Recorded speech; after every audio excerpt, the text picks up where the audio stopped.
জাতিসংঘ জলবায়ু সম্মেলনের সবশেষ খবর জানাতে এই মুহূর্তে আজারবাইজানের বাকুতে আছেন সহকর্মী মার্জিয়া মোমো। সরাসরি যাচ্ছি তার কাছে।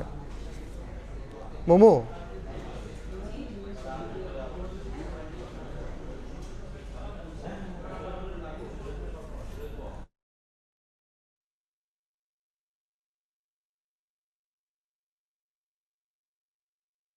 দুর্যোগের কারণে এবং পাশাপাশি আর্থিক ক্ষতিও প্রায় হচ্ছে $10 মিলিয়ন বেশি। এই যখন অবস্থা, তখন আজারবাইজানে আজকে যে অনুষ্ঠিত জাতিসংঘের আন্তর্জাতিক পরিবেশ সম্মেলন, সেই সম্মেলনে যোগ দিতে ঢাকা ছেড়েছেন বাংলাদেশের অন্তর্বর্তী সরকার প্রধান ডক্টর মোহাম্মদ ইউনূস।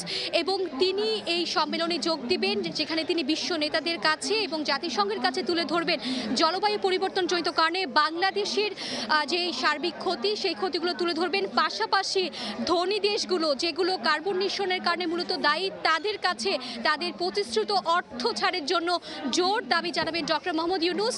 এবং আমরা তার যে প্রেস উইংয়ের সদস্যরা, তারা আমাকে জানিয়েছেন যে আজকে রাতের মধ্যেই বাকুতে এসে পৌঁছবেন প্রফেসর ইউনূস, এবং আগামীকালকে তিনি কপের দুটি প্রোগ্রামে অংশ নেবেন। প্রথমটি হচ্ছে জাতিসংঘ থেকে শুরু করে বিশ্বের ধনী দেশগুলোর যে রাষ্ট্রপ্রধান রয়েছেন, যে বিশেষজ্ঞ রয়েছেন, তাদের সঙ্গে তিনি বৈঠকে বসবেন। এবং পরবর্তীতে ইউথ যে ক্লাইমেট অ্যাক্টিভিস্টরা রয়েছেন, অর্থাৎ জলবায়ু নিয়ে বৈশ্বিক যে তরুণরা কাজ করে যাচ্ছেন, তাদের সঙ্গে তিনি তাদের উদ্দেশ্যে তিনি ভাষণ দেবেন। এবং আমরা যদি দেখতে চাই, ইতিমধ্যেই কপের কিন্তু প্রায় 200টি দেশের রাষ্ট্রপ্রধান তারা এসে হাজির হয়েছেন, এবং আগামীকালকেও যারা বাকি রয়েছেন তারা অংশ নেবেন।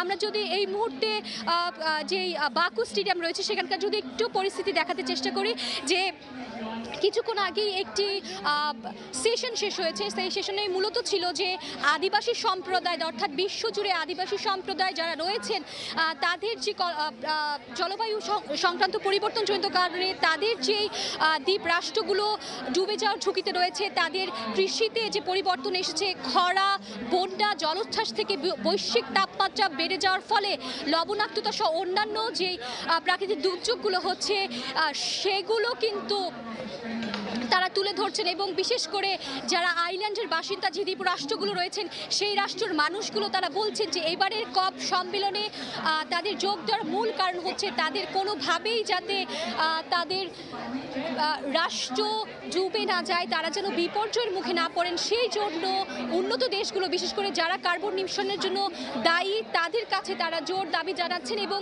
আমরা দেখতে পেয়েছি যে সকাল থেকে বাকুতে বিভিন্ন দেশের অংশগ্রহণকারীরা তারা অভিনব উপায় প্রতিবাদ জানাচ্ছেন।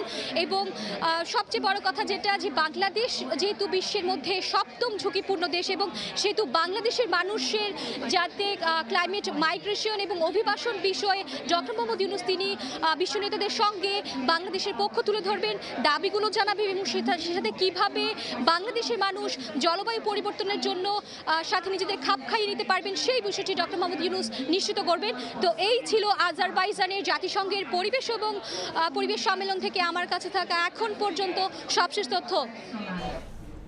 বাকু থেকে জানাচ্ছিলেন মার্জিয়া মোমো।